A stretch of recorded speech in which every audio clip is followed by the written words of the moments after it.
মহারানীর কি বাসন মাজা হলো?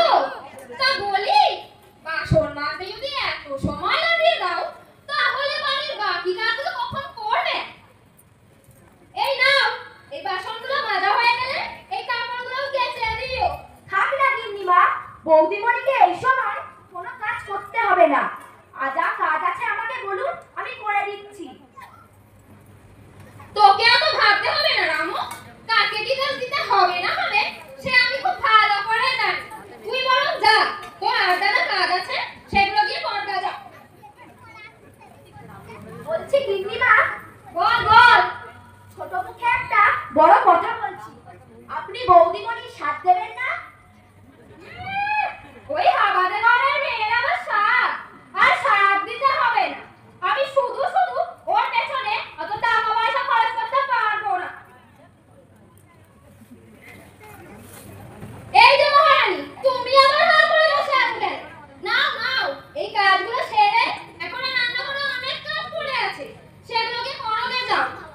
ও আর হ্যাঁ, আজকে না আমার পাটা খুব যন্ত্রণা করছে, তুমি এই কাজগুলো সেরে আমার পাটা একটু টিপে দিও তো। হ্যাঁ, আজকে মা বাবার কথা খুব মনে পড়ছে। বাবা, তুমি বলেছিলে না বড় বাড়ি, ভালো ছেলে, তুই খুব সুখে থাকবি বাবা। সত্যি বাবা, আমি খুব সুখে আছি, খুব ভালো আছি। তুই কষ্ট পাস না, তোর বাবা যখন চলে আসবে তখন তোকে খুব ভালোবাসবে, খুব আদর করবে।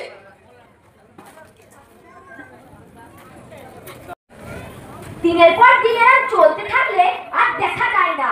আমি একবার বলো দাদাবাবুকে এসব কথা জানাই। হ্যালো দাদাবাবু। হ্যাঁ বলো রামু কাকা, কেমন আছো? গীতা কেমন আছে? বৌদিমণি ভালো নেই গো দাদাবাবু। গিন্নিমা, কর্তাবাবু বৌদিমণিকে অনেক খিটখিট করে গো, অনেক কথা শোনায়, অনেক অত্যাচার করে বৌদিমণির ওপর। তুমি ভুল বুঝছো রামু কাকা, মা এমন কেন করবে? মা হয়তো যা করছে গীতার ভালোর জন্যই করছে। না দাদাবাবু না, তুমি ব্যাপারটা বুঝতে পারছো না, বৌদিমণি সত্যিই ভালো নেই। রামু কাকা, আমার কাজ আছে, আমি তোমাকে পরে ফোন করব, এখন আমি রাখছি। না দাদাবাবু না। Hello hello. দাদাবাবু তো আমার কোনো কথা শুনতে চাইলেন না। আমি যে কি করি, কি করা যায়, কি করি? হ্যাঁ, আমি একবার বরং এইসব কথা টিনা দিদিমণিকে জানাই।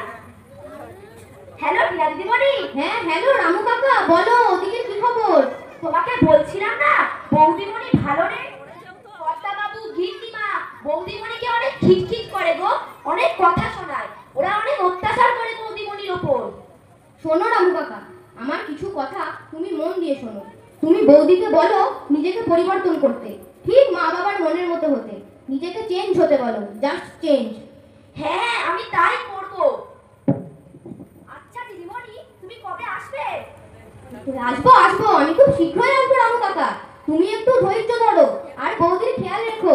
আমি এখন রাখছি তাহলে। হ্যাঁ হ্যাঁ ঠিক আছে।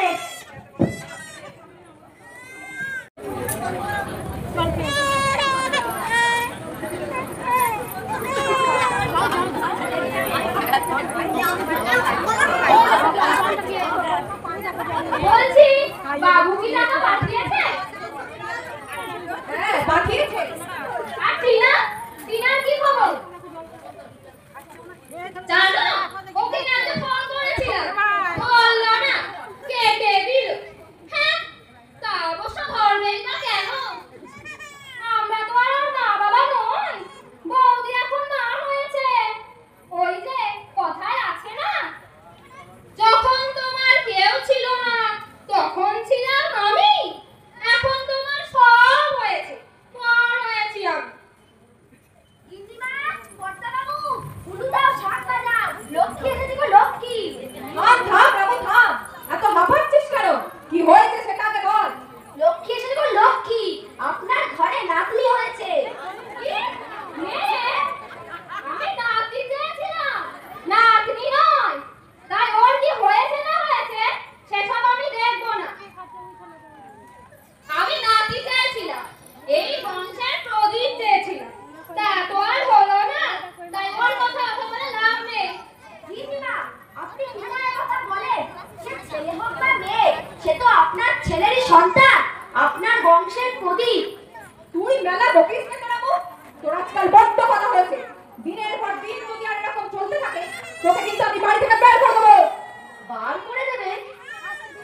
হ্যাঁ হ্যাঁ কর্তা বাবু, বার করে দিন আমাকে, বার করে দিন।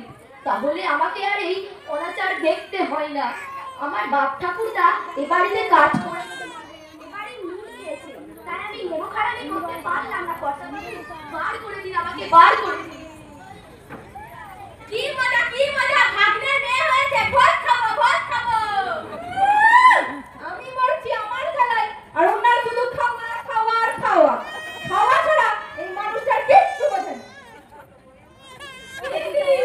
দেখছিস তো দিদি, একটু খাই বলে সবাই আমাকে কেমন করে, কেউ আমাকে ভালোবাসে না।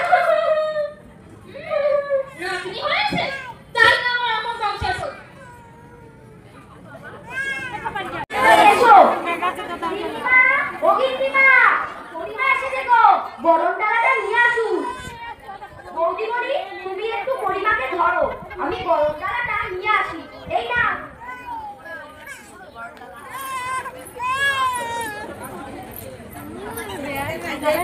গিন্নিমা, এই নিন বরণ ডালা। চুপ কর, চুপ কর রামু, যত সব আদিক খেলা হয়েছে তো একটা মেয়ে, তার মতো আদিক খেলা হওয়ার কি আছে? আর এই যে মহারানী, একটা মেয়ে নিয়ে এসে অত আদিক খেলা হওয়ার কিচ্ছু হয়নি। যাও, রান্না করার চাপ পড়ে আছে, সেগুলো কি করে নিয়ে যাও। কেঁদো না বৌদিমণি, তুমি কেঁদো না। মানে তুই আমার পরিমা, তুই জন্ম নিয়েছিস অনেক বড় বাড়িতে, কিন্তু তুইও আমার মতোই পোড়া কপালি। তুই যদি ছেলে হয়ে বাড়িতে জন্ম নিতি তাহলে তোকে সবাই অনেক ভালোবাসতো, কিন্তু তুই তো ছেলে হয়ে বাড়িতে জন্ম নিসনি, তাই তোকেও আমার মতোই কষ্ট সহ্য করতে হবে। তুমি আমার একটা কথা শুনবে বৌদিমণি, তুমি নিজেকে পাল্টে ফেলো, পরিবর্তন করো নিজেকে, তুমি ওই ওদের মতো হয়ে যাও। ওরা আমার সঙ্গে তোমার সঙ্গে ঠিক যেমন ব্যবহার করে, তুমিও ঠিক ওদের সঙ্গে তেমনই ব্যবহার করো। না রামু কাকা, না, এ তুমি কি বলছো? আমি তোমার সঙ্গে ওদের মতো ব্যবহার করতে পারবো না। পারবে, পারবে বৌদিমণি, তোমাকে পারতেই হবে। কতদিন সহ্য করবে তুমি ওদের অত্যাচার? তুমি রুখে না দাঁড়ালে যে ওদের অত্যাচার বেড়েই যাবে, তোমার মেয়ের কষ্ট বাড়বে বৌদিমণি।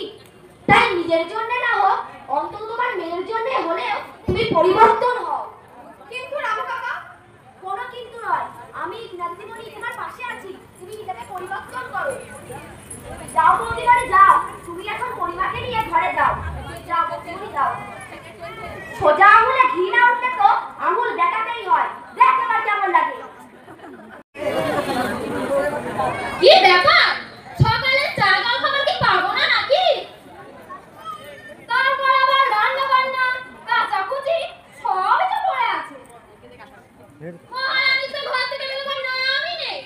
তা বলি, মহারানীকে কি ঘর থেকে বরণ করে নিয়ে আসতে হবে? কি হয়েছে মা? সকাল সকাল এত চেঁচামেচি কিসের? কি হয়েছে মানে? ঘড়িতে কটা বাজে সে খেয়াল আছে? আজকে খাওয়া দাওয়া বন্ধ, সবাই কি মুখে তালা দিয়ে বসে থাকবে? মানে বেলা হয়েছে তো আমি কি করব? আমার তো কিছু করার নেই। তাছাড়া আমি তো আর এই বাড়ির চাকর নই যে সবার খাওয়ার দায়িত্ব আমার উপরে। মানে কি বলতে চাইছো তুমি? মানেটা খুবই সহজ মা। এ বাড়িতে আপনার ঠিক যতটা অধিকার আছে, ঠিক ততটা অধিকার আমারও আছে। তাই আপনি যদি পায়ের ওপর পা তুলে হুকুম চালাতে পারেন, তাহলে আমি কেন পারবো না মা? আর আপনি মনে হয় ভুলে যাচ্ছেন যে এ বাড়ির চাকর আমি নই, রামু কাকা। তাই কিছু বলার থাকলে আমাকে নয়, রামু কাকাকে বলবে। আর হ্যাঁ মা, আমার ঘরে রামু কাকাকে এক কাপ চা আর পরিবারের জন্য দুধটা পাঠিয়ে দিতে বলবে।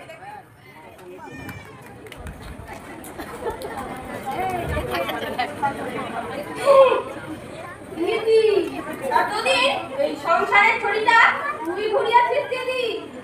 আজকে কি তোর মনে হচ্ছে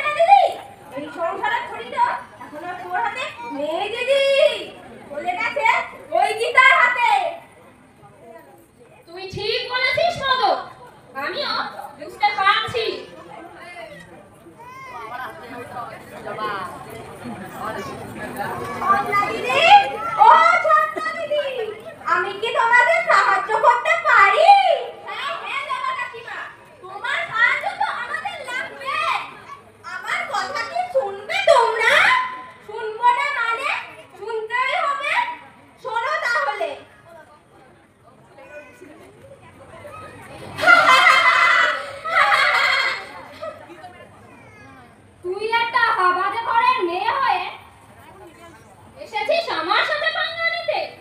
তুই আমাকেও চিনিস না। আমি হলাম এই চৌধুরী বাড়ির বড় গিন্নি। ভূত হয়ে ঢুকে ফার হয়ে বেরোবো। নাম আমার ছন্দাময়ী। ওরা মনে মনে এই ফোন দিয়ে আসছে, যতদিন আমি বেঁচে আছি বৌদমণি আর পরিমায়ের কিচ্ছু হতে দেব না। ওদের